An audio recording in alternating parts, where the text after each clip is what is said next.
If you haven't had Indian food before, it's a very good introduction to Indian food. Tandoori chicken it's not really a curry kind of flavor, so it's good for those who are kind of curry shy. That can be kind of an acquired taste. And it's super easy. You're just going to make a marinade and cover your chicken, and that's basically it. So I'm starting with an onion. And this all just goes into the food processor and gets lidded up, and it's super easy like that.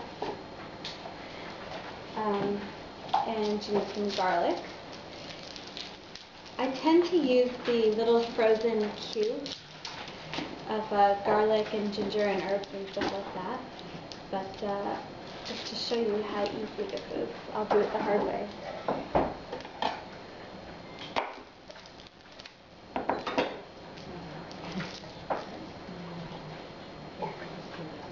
And we need some ginger. Garlic, onions, and ginger are basically like your base aromatics for almost all Indian recipes.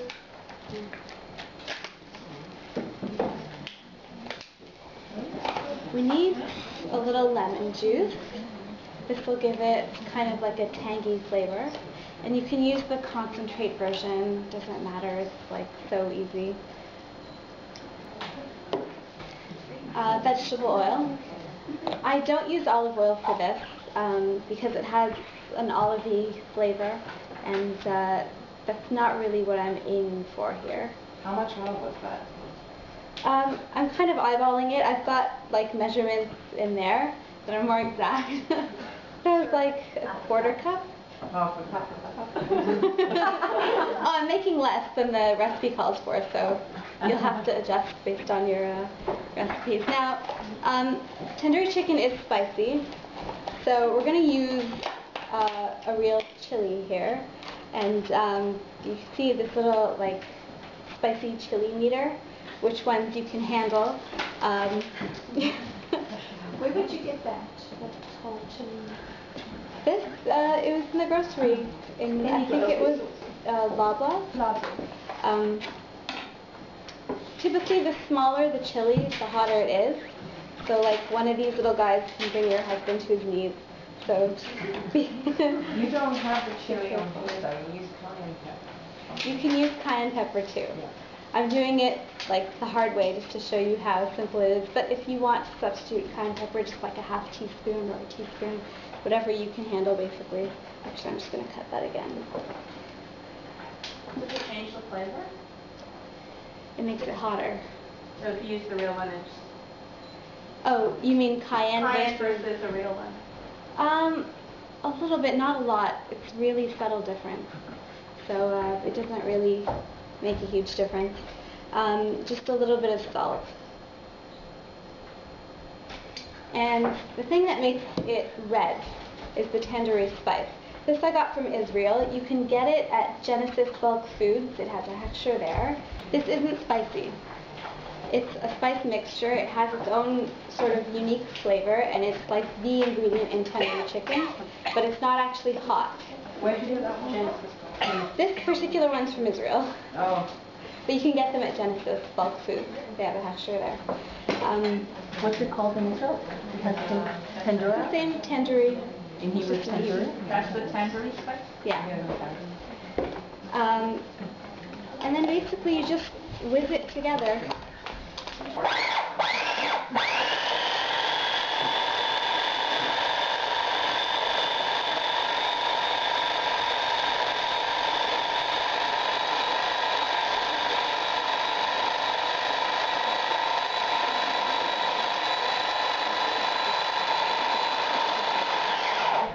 See, you get this bright red marinade. It should be red like this. Sorry, I'm pregnant, so I have to drink.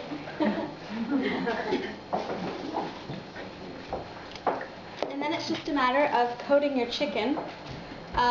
Skinless is best, and you always want to go for the dark meat chicken. I know it's tempting to go for white meat because we all want to be healthful and, you know, all that, but really, authentically, tandoori chicken is made with dark meat, either drumsticks or thighs. Now, there's two ways you can cook this, basically. If you want to replicate like the authentic tandoori texture and flavor, you put it on the barbecue. A tandoor is like the traditional clay oven, and it makes the chicken like really tender because it cooks it at like 550 degrees really quickly. So the best way to do it is on the barbecue if you want that same effect. I also sometimes do it in the oven. Basically just mix it up, let it marinate for at least 4 hours or overnight in the fridge if you can afford the time. And it'll turn your chicken like bright red. And it's like such a pungent sauce. You guys can pass this around here and smell it. It's like, it'll make your eyes water. It's like pureed onions, basically. So the other way to cook this is in your oven at really high heat, like 425, 450, for about 20 minutes per side, or however long it takes. And it'll also give you like a nice sauce. The marinade will make like this really saucy gravy, and it's really delicious over just plain white rice. So that's why I like to do it in the oven. It's not as authentic, but it's really, really tasty that way. Do you cover it? Do you bake it? If you put it in the oven, I've got here 2 cups of white rice already cooked. It's Basmati Rice. It's like the aromatic Middle Eastern standard rice. And I'm just heating up some oil in a pan. And you'll see how easy this one is. So you're also not using olive oil now? Right, also not olive oil, just vegetable oil, like canola, sunflower, whatever, yellow oil. And I've got some mustard seeds here. Now, this is like really important ingredient in Indian cooking, so if you're serious about, getting into some Indian food at home, you should go out and get mustard seeds, black or yellow. It doesn't make a huge difference. I'm just going to add some to my hot oil. I'm just heating it up on kind of a medium-high heat. And they should start to sound like a little sizzly soon. I'm also going to add some cashews. You want roasted or unroasted is fine, but make sure you get unsalted, okay? Because you don't want it to taste like, I don't know, some sort of like party snack, like the salted cashews. And you're going to add that to the hot oil so we get a little bit toasted. Do you put the turmeric now or not? Yeah, and you put turmeric as well. Thank you. I just want to know because sometimes it can turn. I thought maybe you put it after. Okay. It doesn't really matter. I just use a dash. There's not really a measurement. Okay, you hear that? That's when you know that's ready. You turn that off. Otherwise, it'll start splattering all over the place. And then a bit of lemon juice.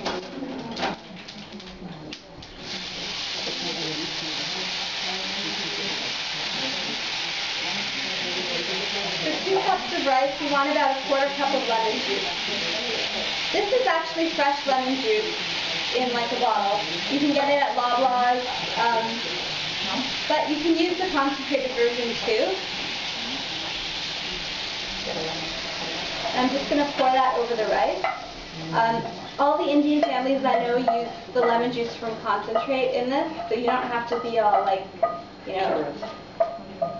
Food Network, food snobby kind of on this. Then you just toss the rice with the lemon juice mixture. I'll just bring this over here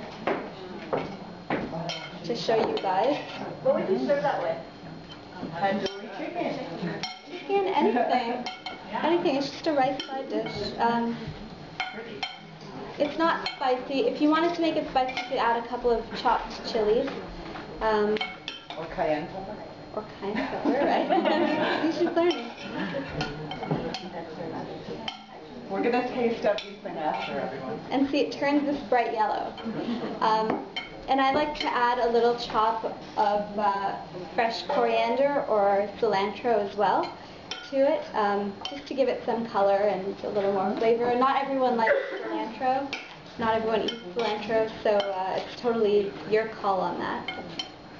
But There you go, that's the lemon rice. And you want to serve, if you're reheating this, like if you're making this for Shabbos or Yom Tov, you want to add the lemon juice right before you serve it. So you can add the oil and the nuts and everything beforehand, keep it warm, and then right before you serve it, squirt it with the lemon juice so that it has that fresh lemon flavor and it's like bursting with lemoniness. A lot of you will see curry recipes in your cookbook, and it's like, I don't know, is this authentic, is it not, will it taste like a restaurant? I'll show you how to doctor your recipes to make it taste like real Indian curry. There are basically three base aromatics, like I said, in all Indian food. It's onions, garlic, and ginger, right? So you have to have those three at least in a curry. So I'm starting out, I've got some oil on the pan here heating up. And I'm just going to finely chop an onion. I'm making here a chickpea curry, so it's just a simple vegetable curry.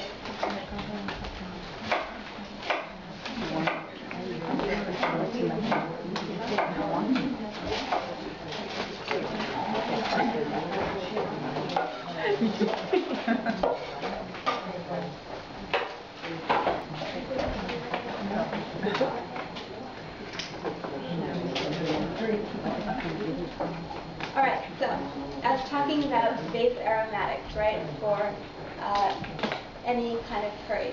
So you make sure you've got onions in there, ginger as well, and garlic. The other thing is, you have curry powder, but really what gives curry its Indian flavor is cumin. That's the spice that kind of, when you step into an Indian restaurant, that's kind of what overwhelms you, is the cumin. So any curry recipe you have, make sure you put in some cumin into there, and that'll really give it that Indian flavor. A little bit of garam masala. I'm going to make this one spicy because the other two dishes aren't so. And for this, I like to use cayenne pepper. It's just a lot easier. For tandoori marinades, I mean, I'm just throwing in a chili and, you know, whirring it up in the processor. But here, I don't want to really chop it, so I'm just going to use the powder. So cayenne pepper, I mean, it packs a pretty good punch. So don't overdo it. You can always add more after. Yeah. How much did you use? Like half a teaspoon? Here, probably a quarter teaspoon. And as the onions cook, they'll kind of absorb the spices. Yeah. A little bit of cumin.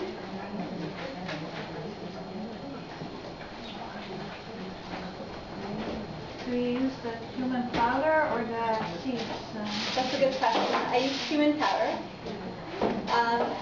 If you have seeds, traditionally how it's done is you toast the seeds and then you grind them fresh.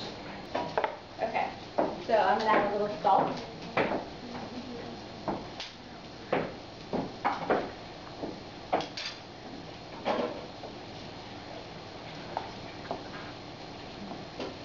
And some ginger and garlic, of course.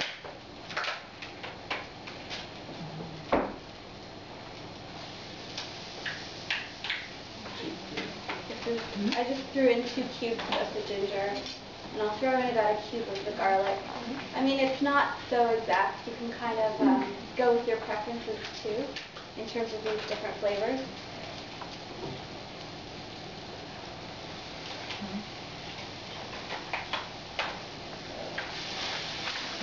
Do you always use those cubes? What's that? Do you always use the cubes? When I'm cooking for Shabbos and running short on time, then I use the cubes for sure. And then I'm going to add a can of chickpeas. These have been drained already, so you don't want to add like all the liquid with this.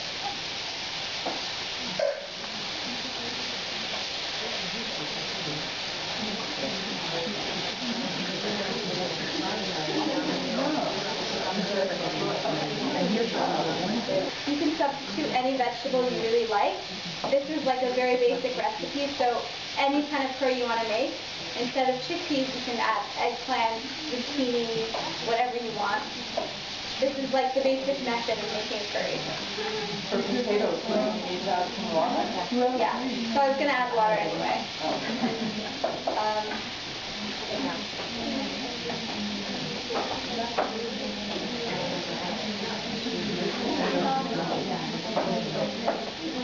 I'm just going to add about half a cup of water. And the water will thicken with the spices and the starch from the chickpeas and kind of make a sauce.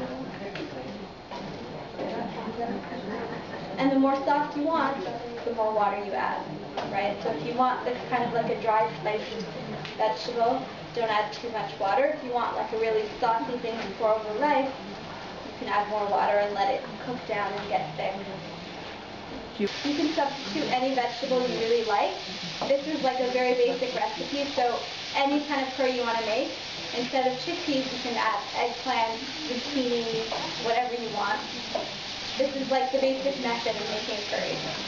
For potatoes, you need to add some water? Yeah, so I was going to add water anyway.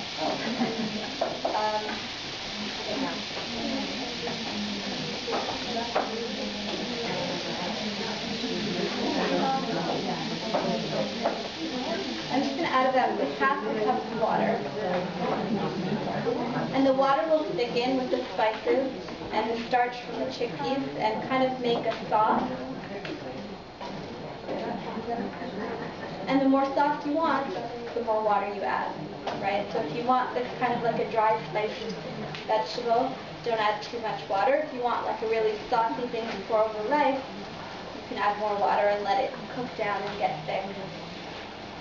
I use plum tomatoes because they have less juice and more pulp, so you kind of get more of your money's worth with these. Oh, thank you.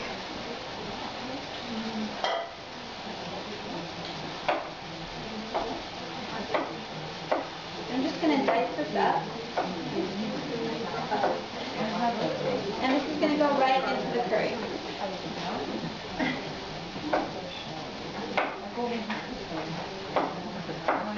There are basically two ways that Indians make a curry. It's either with a coconut base for the sauce or a tomato base. I like to try and be healthy where I can, and also the region that my father's from, they make it from a tomato base. They make their curries. So it's a lot lower in fat, higher in antioxidants, so it's definitely better for you to do it with tomatoes, but if you want to use coconut, that's totally up to you. I'm going to use also a little bit of tomato paste in here. So what would you use, 1 can of coconut?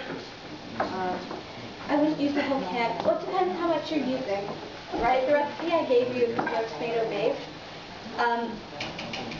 You can kind of eyeball it. The more coconut juice or milk you add, the softer your spices will be. So if you like it like really strong and spicy, then you don't want to add too much coconut. If you like it creamy, depends how you've had it. You know, if you like it creamy, then as much as you want until you get the consistency you like. But here I'm just going to try and coat all of the chickpeas with this tomato stuff.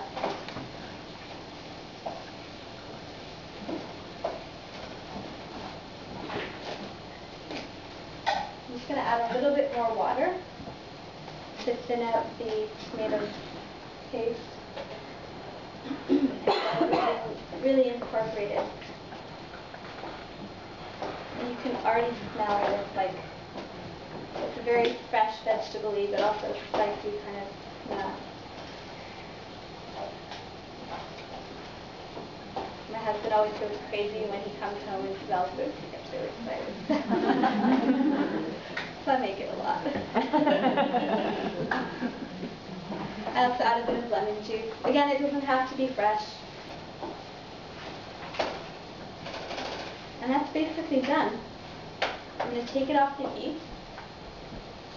I like to add a little bit of fresh cilantro. This has already been washed and checked. You want to ask your rabbi, because every rabbi has a different opinion when it comes to checking herbs. So make sure you get some advice on how to do the check-in for these.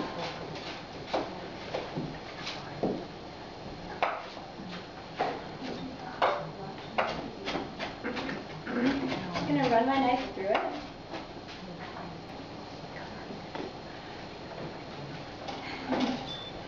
You want to throw the cilantro in at the last minute, so it's still nice and fresh. And then you get this beautiful, colorful chickpea curry. It's aromatic and hot and fresh and healthy. And there you go.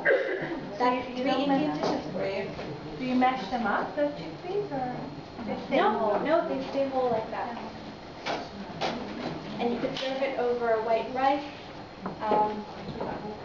or by itself, or with naan, and it's really, really easy and really good.